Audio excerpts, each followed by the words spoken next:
आज नागदिवे पूजन चंपाषष्ठी विशेष.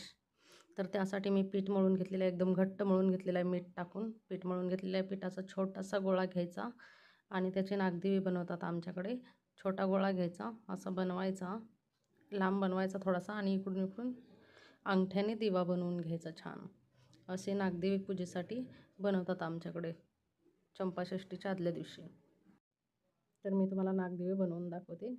सजगुऱ्याच्या पिठाचे, बाजरीच्या पिठाचे असतात नागदिवे, ते 5 बनवायचे आणि गव्हाच्या पिठाचे 5 बनवायचे असतात. आणि त्यासोबत हरभऱ्याची भाजी असते, हरभऱ्याच्या पानांची भाजी असते. तांदळाची खीर बनवली जाते दूध घालून.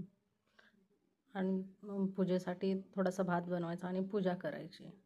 तर हरभऱ्याच्या भाजीचा आज विशेष मान असतो आमच्याकडे. पूजेला हरभऱ्याची भाजी लागतेच.